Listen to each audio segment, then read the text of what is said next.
শিৱ বাহিৰটো ভূত প্ৰেত আছে, বাহিৰটো লেতেৰা, অৰ্থাৎ আমাৰ দেহটো লেতেৰা। দেহত 20টা মূত্ৰ আছে, দেহত লেতেৰা আছে, নোমেৰে লেতেৰা, কাণেৰে লেতেৰা, নোমৰ গুৰিৰে লেতেৰা, চব লেতেৰা আছে, 20টা আছে, মূত্ৰ আছে, অহংকাৰে অভিমান আছে, কিন্তু আত্মাত নাই। আত্মাত প্ৰেম, কৰুণা, পবিত্ৰতা আছে। কিন্তু শিৱ কি আত্মা, জগতৰ আত্মাৰ সংযোগ হল শিৱ, মানে যত জীৱ তত শিৱ, সমস্ত জীৱৰ মূল তত্ত্ব হল শিৱ তত্ত্ব, অৰ্থাৎ পৰমাত্মা তত্ত্ব। আৰু সেই পৰমাত্মা তত্ত্বক দেহ অভিমানী কেতিয়াও বুজি নাপায়।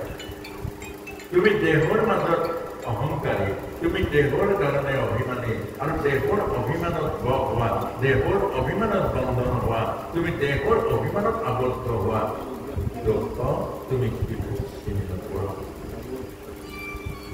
আৰু সেইকাৰণে তুমি মই আজি তোমাৰ লগত থকা সম্বন্ধ ছেট কৰিম, আৰু তোমাৰ লগত সম্বন্ধ মোৰ দেহৰ, শিৱৰ লগত সম্বন্ধ মোৰ জীৱৰ, এইটোৱে আমাক বুজাইছে। এই সংসাৰৰ যিমানবোৰ সম্পৰ্ক আছে এইটো দেহৰ। পিতৃৰ লগত সম্বন্ধ দেহৰ, মাতৃৰ লগত সম্বন্ধ দেহৰ, ভাইৰ লগত সম্বন্ধ দেহৰ, মামাৰ লগত, এইবোৰ চব দেহৰ সম্বন্ধ। কিন্তু আত্মা পৰমাত্মাৰ লগত সম্বন্ধ। গতিকে আজি তুমি দেহৰ সম্বন্ধৰ কাৰণেহে শিৱই মোক দক্ষিণী বুলি মাতে, আৰু দেহৰ সম্বন্ধ থকা কাৰণে আজি তুমি মোক এই তিৰস্কাৰ কৰিছা মোৰ স্বামী। গতিকে লগে লগে সতীয়ে 9খন দুৱাৰ বন্ধ কৰিলে, এখন দুৱাৰ খুলি ললে আত্মচক্ৰ, আৰু লগে লগে ধ্যানত কৰিলে, কুম্ভক কৰিলে, আৰু 9খন দুৱাৰ বন্ধ কৰি এইখন দুৱাৰ খুলি দিলে, প্ৰাণবায়ু ওলাই গল, শিৱৰ লগত যোগ হৈ গল। আৰু সতী তাতে প্ৰাণ ত্যাগ কৰি দিলে।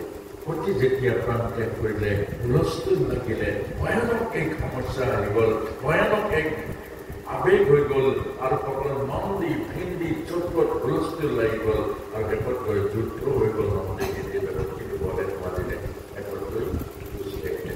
তাত মাত্ৰ 2টা কাম দিলে। ভিক্ষুমণিক দাড়ি উঘালি দিলে ব্ৰাহ্মণক, দাড়ি উঘালি দিয়াৰ পাছত অভিশাপ দিলে যে তহঁতে শিৱৰ ভক্তসকল, শিৱৰ তত্ত্ব নুবুজিবি, ভাং ধপাত খাই ঘূৰি ফুৰিব লাগিব তহঁতে, এইটো অভিশাপ দিলে। সেইকাৰণে আমাৰ বহুতে শিৱৰ নামত অকল ভাং ধপাত খায় আৰু গছৰ তলত সৰু সৰু জুপুৰি বনায়, কিন্তু আচল শিৱৰ তত্ত্ব তেওঁলোকে নেজানে।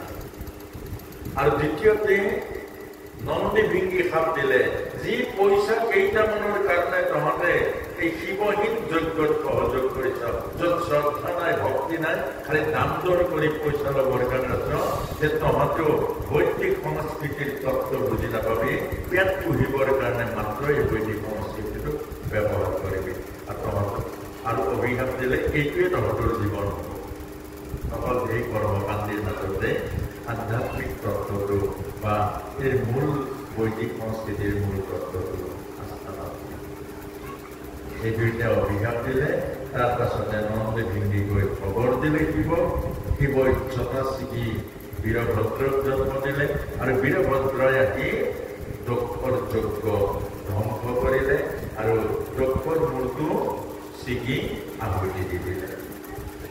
আৰু যেতিয়া আহুতি দি দিলে অগ্নিত, তাৰ পাছতে যজ্ঞ শেষ হৈ গুচি গল। তাৰ পাছতে শিৱ আহিলে, সতীৰ দেহটো কান্ধত তুলি ললে, আৰু পৰিভ্ৰমণ কৰিবৰ কাৰণে ধৰিলে। তেতিয়া ভগৱান বিষ্ণুৱে সুদৰ্শন চক্ৰৰ দ্বাৰা সতীৰ এটা এটা অংগ কাটি পেলালে, এটা এটা। আৰু য'ত য'ত অংগ কৰিছে, য'তে এখন এখন তীৰ্থ হৈছে। কেলে তীৰ্থ হৈছে বাৰু? সতীৰ দেহত পাপ নাই, প্ৰতিটো অংগই সেইকাৰণে পবিত্ৰ, আৰু সেই অংগবোৰ য'ত কৰিছে তাতে এখন এখন তীৰ্থ হৈছে। মনত ৰাখিব, এজন ভক্ত যদি পাপ নাথাকে, য'ত যায় এখন এখন তীৰ্থ হৈ পৰিব।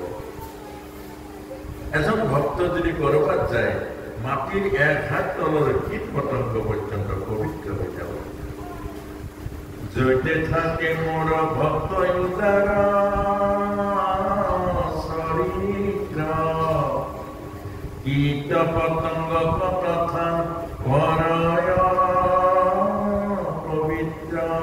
উদাৰ চৰিত্ৰ, সকলোকে সমান দেখা, সকলোৰে প্ৰতি পবিত্ৰ অন্তৰ থকা এজন ভক্ত যি স্থানলৈ যায় সেই স্থানে একোট মাটিৰ তলত থকা